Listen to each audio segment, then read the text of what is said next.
గారు శ్రావణ మాసంలో వరలక్ష్మి వ్రతం మొదటిసారి చేసుకునే వాళ్ళకి ఉండే నియమాలు ఏంటండి? అంటే మొట్టమొదటిసారి చేసుకునే వాళ్ళు అంటున్నారా, లేదంటే మొదటిసారి చేసుకునే నూతన వధువు అంటే కొత్తగా ఇంటికి వచ్చిన అమ్మాయి చేసుకునే వధువు? ఒకటి తప్పకుండా మీరు ఆషాఢ మాసం అయిపోయి శ్రావణ మాసం అంటే చాలామంది శ్రావణ మాసంలోనే యాక్చువల్గా అయితే తల్లిగారింట్లో ఉంటారు. ఇది నాకు తెలిసి ఇలాగే పెట్టారు అనుకుంటా. రెండో వారం చేసుకోవడానికి కారణం ఆడపిల్ల శ్రావణ మాసం రాగానే వెంటనే పరిగెట్టదు కదా, మన తల్లిగారులు పంపరు. సరే లక్ష్మీ వ్రతం వస్తుంది, శుక్రవారం వస్తుంది, అయినా బొట్టు పెట్టి పంపిస్తాం, అమ్మాయికి సారి పెడతాం అని చెప్పేసి శ్రావణ మాసంలో ఒక వారం రోజులు అట్టి పెట్టుకుంటారు. కొత్త కూతురు కదా, కొత్తగా అత్తగారింటికి వెళ్ళింది, ఎన్ని ఇబ్బందులు పడుతుందో, కొంత ఆవకాయ పెడదాం, కొంత పచ్చడి పెడదాం, కొన్ని ఏమైనా చేస్తామని చెప్పేసి వాళ్ళు ఆ 1 వీక్ అమ్మాయిని అక్కడే అట్టి పెట్టుకొని, అందుకే రెండో వారం చెప్పినట్టుంది అనుకుంటున్నాను. మరి చారుమతి దేవి రెండో వారం ఈ వ్రతాన్ని చేసుకోమని చెప్పడానికి కారణం తెలియదు. కానీ నేను అనుకోవడం భౌతికంగా ఆలోచిస్తే ఆషాఢ మాసంలో అత్తగా తల్లిగారింటికి వెళ్ళినటువంటి అమ్మాయి మొదటి శుక్రవారం కాకుండా శనివారం నాడు బయలుదేరి ఆదివారం ఇంటికి వచ్చేసి అత్తగారి ఇంట్లో ఈ వరలక్ష్మి వ్రతం నోముకునే ఆచారం ఉండొచ్చు. కొంతమంది ఇళ్లలో తల్లిగారింటోనే వరలక్ష్మి వ్రతం చేసుకుంటారు. అంటే తల్లితో పాటు కూర్చొని వరలక్ష్మి వ్రతం చేసుకొని తర్వాత ఇక అత్తగారింటో కంటిన్యూ చేస్తారు. కానీ చాలామంది అత్తగారింటో చేసుకోవాలి. అది చేసుకోవాల్సిన వరలక్ష్మి వ్రతం అత్తగారింటో చేసుకోవాలి. నూతన వధువు ఎప్పుడైనా సరే ఆ వరలక్ష్మి వ్రతం చేసినప్పుడు తప్పకుండా 9 మంది ముత్తైదుని పిలుచుకోవాలి. 9 మంది పిలుచుకోవాలి. నవవిధమైనటువంటి అమ్మవారిని పిలుచుకోవాలి. ఆ 9 ముత్తైదులు ఎక్కడ దొరుకుతారు మనకి? భాగ్యనగరంలో, బెజవాడలో, ఏలూరులో 9 మంది దొరికే అవకాశం కష్టం.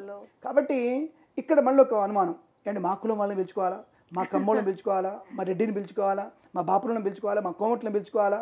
ఇది తప్పు.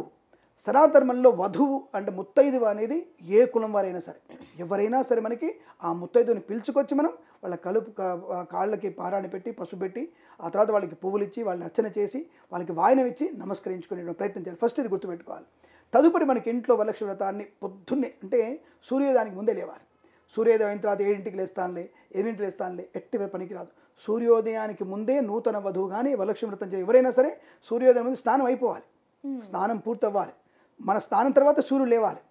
అటువంటి పద్ధతి ఆరించి తప్పకుండా అమ్మాయి ఆ రోజున తలంటు స్నానం చేసుకొని శుక్రవారం తలంటు స్నానం చేసి కాళ్ళకి పసుపు పారాన్ని పెట్టుకోవాలి. పసుపు పెట్టుకొని పారాన్ని పెట్టుకోవాలి. పారాన్ని అంటే ఈ మధ్య వచ్చేటువంటి రంగులు కాదండి, శుభ్రంగా మీరు గోరింటాకి పెట్టుకోవచ్చు. హై గోరింటాకు లేదు, చందనం పసుపు పెడితే ఎర్రగా అవుతుంది, దానిని పారానికి పెట్టుకోవాలి తప్ప ఈ కలర్స్ అవన్నీ పెట్టుకునేటువంటి కరెక్ట్ కాదు. చేతులకు కూడా అలా పెట్టుకోకండి. ముందు రోజు కానీ 2 రోజుల ముందే చేతికి మంచి గోరింటాకు పెట్టుకోండి. అందుకే ఆషాఢ మాసంలో గోరింటాకు అలవాటు చేశారు. అందుకే ఆషాఢ మాసంలో మంచిగా బ్రహ్మాండ గోరింటాకు పెట్టుకొని శ్రావణ వరలక్ష్మి వ్రతం 2 రోజుల ముందు కూడా మీరు గోరింటాకు పెట్టుకొని మంచిగా కాళ్ళకు పారాన్ని పెట్టుకొని పసుపు పెట్టుకొని గంధము కంఠానికి గంధం పెట్టుకోవాలి, కంఠానికి పెట్టుకోవాలి, గవద బిళ్ళల దగ్గర పెట్టుకోవాలి. గంధం పెట్టుకొని మంచిగా 2 బొట్లు పెట్టి నుదుటిన బొట్టు పెట్టుకొని శుభ్రంగా పూలు పెట్టుకోవాలి. శుభ్రంగా మీరు పూలు పెట్టుకోవాలి ఫస్ట్. ఆ తదుపరి శుభ్రం అంతా దేవాలయంలాగా మొత్తం ఇంటిని శుభ్రం చేసుకొని దేవుడు అమ్మవారి ముఖాన్ని, అమ్మవారి కొబ్బరికాయకి అమ్మవారి అలంకరించి కళ్ళు పెట్టి అమ్మవారికి ఎదుగునటువంటి ఆభరణాలు ఏవైనా సరే ఆభరణాలు వేసి అమ్మవారికి మంచిగా బ్రహ్మాండమైనటువంటి వరలక్ష్మి వ్రతాన్ని శ్రీసూక్త విధానంగా మొట్టమొదటిసారి చేసుకునేటప్పుడు కంపల్సరీగా మీరు బ్రాహ్మణి పిలవాలి. బ్రాహ్మణి ద్వారా మీరు వ్రతం చేసుకుంటే నెక్స్ట్ ఇయర్లో మీకు అలవాటు అవుతుంది. కథ చెప్పుకోవడం కాదు, కానీ శ్రీసూక్త విధానంగా మనం పూజ చేసుకోవడం, అమ్మవారికి అష్టోత్తరం చెప్పుకోవడం, తర్వాత అమ్మవారికి ధూపము దీపము జ్యోతులు వెలిగిస్తారు. ఇక్కడ కూడా జ్యోతులు ఉంటాయి అంటే వాయనం ఇవ్వడానికి. 9 పెట్టుకుంటుంది, 5 పెట్టుకుంటారు, 9 పెట్టుకుంటారు. ఆచార ప్రకారంగా 5 కానీ 9 కానీ పెట్టుకొని అమ్మవారికి జ్యోతులు, అమ్మవారికి అంటే మంగళహారతి అయిన తర్వాత కర్పూర హారతి అయిన తర్వాత మంగళహారతి ఇవ్వాలి. మంగళహారతి అంటే జ్యోతులు ఇవ్వడం. 5 జ్యోతులు కూడా వాళ్ళకి వాయనాలుగా ఆడపిల్లలకి వచ్చిన వాళ్ళ ముత్తైదులకి వాయనంగా ఇవ్వచ్చు. అలాగే బూరెలు చేస్తారు, అంటే మనకి మంచి బూరెలు చేస్తారు. ఆ 9 బూరెలు కానీ అలా 9 బూరెలు తప్పకుండా కాసిన అన్నము తర్వాత మనం వండినటువంటి పదార్థాన్ని అమ్మవారికి నివేదన చేయాలి. తర్వాత బ్రాహ్మణుడికి బియ్యము పప్పు ఈ బూరెలు కూడా మనం వాయనం ఇవ్వాలి. బ్రాహ్మణికి వాయనం ఇవ్వాలి.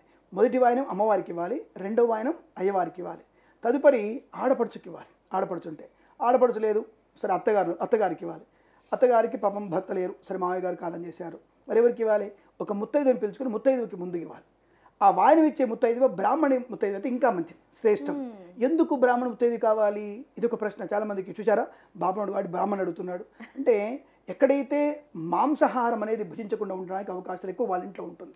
కాబట్టి ఆ బ్రాహ్మణ ముత్తైదు ఇవ్వడం వల్ల సాక్షాత్ లక్ష్మీశ్వర భావం ఇచ్చేయాలి. తదుపరి మిగతా వాళ్ళకి అందరికీ ఇవ్వాలి. నేను ఈ కుల మతాలు చెప్పట్లేదు, అందరికీ మీరు ఇవ్వడం వల్ల ప్రయోజనం ఉంటుంది. ఆ వాయనం సమర్పణ చేసి వాళ్ళకి నమస్కరించాలి, అందరికీ నమస్కారం చేయాలి. వాళ్ళ చేతుల నుంచి అక్షంతలు ఇచ్చి అక్షంతలు వేయించేసుకొని తదుపరి భర్త గారి కాళ్ళకి నమస్కారం చేసి, మామగారికి ఒకవేళ ఉంటే మామగారికి అత్తగారు నమస్కారం చేసి, మామగారు లేకపోతే మామగారి పట్టానికి నమస్కారం చేసుకొని అందరికీ వచ్చిన వాళ్ళకి భోజన తాంబూలాలు తెచ్చి ఆ తదుపరి మీరు భోజనం చేయాలి. ఇది వరలక్ష్మి వ్రతం యొక్క విధానం. సాయంత్రం పూట మళ్ళీ తప్పకుండా ప్రదోషకాలంలో దీపం కొండెక్కితే మళ్ళీ శుభ్రంగా దీపాన్ని కడిగేసి మళ్ళీ దీపారాధన చేసి అమ్మవారికి అష్టోత్తరం చదువుకోవాలి. ఇక్కడ విశేషం ఏంటంటే కథను బ్రాహ్మణు చెప్పడం వినడం ఒకటి, సాయంకాలం పూట మీరు కూడా మళ్ళీ కథను వినాలి. సాయంకాలం పూట వరలక్ష్మి వ్రతం చేసిన వాళ్ళందరూ కూడా ఈ యొక్క అమ్మవారి అష్టోత్తరం చెప్పుకొని తదుపరి మీరు లలితా సహస్రనామ పారాయణం చేస్తే ఆ ఇంటిలో ఆ వరలక్ష్మీదేవి స్థిరంగా ఉండడానికి అవకాశం ఉంటుంది. ఖచ్చితంగా మీ ఇంట్లో లక్ష్మీప్రదం ఆనందమయ జీవనాన్ని పొందుకోవచ్చు. ఇది విధి విధానాలు. ఇంటిని ఎంత అందంగా అలంకరించుకుంటే అంత లక్ష్మీప్రదంగా ఉంటుంది. అందుకే మనకి మంత్రాల్లో కూడా జ్యేష్ఠామ లక్ష్మీర్నాశయామ్యహం అభూతిమ సమృద్ధించ సర్వాణిర్ణమే గృహాద్. ఇంటిలో బూజు కానీ చెత్త కానీ పనికిరాని వస్తువులు ఇంట్లో ఉండకూడదు. అవి ఉన్నాయంటే దరిద్ర దేవత ఉన్నట్టు. ఆవిడ పేరు జ్యేష్ఠ దేవత. ఇల్లు ఎంత ఇబ్బందికరంగా అసభ్యంగా అంటే అందం లేకుండా ఉంటుందో, నువ్వు పూరుకుడిచైనా సరే శుభ్రంగా అలికి ముగ్గులు పెడితే ఇంటికి అందం ఉంటుంది. ఇంటికి బూజు లేకుండా, చికాకులు లేకుండా, భార్యాభర్తల మధ్య చికాకులు లేకుండా ప్రశాంతంగా ఏ ఇల్లు అయితే ఉంటుందో ఆ ఇంట్లో లక్ష్మీదేవి స్థిరంగా ఉంటుంది. కాబట్టి వరలక్ష్మి వ్రతం రోజున ముందు రోజే ఇల్లంతా శుభ్రం చేసుకొని శుభ్రంగా లక్ష్మీదేవిని మనం ఆహ్వానిస్తే ఆ ఇంట్లో లక్ష్మీప్రదం శాశ్వతమైన లక్ష్మీ స్త్రీ నివాసం ఉండడానికి అవకాశం బలంగా ఉంటుంది. ఇది వరలక్ష్మి వ్రత విధానం. For more videos like this, subscribe Big TV channel.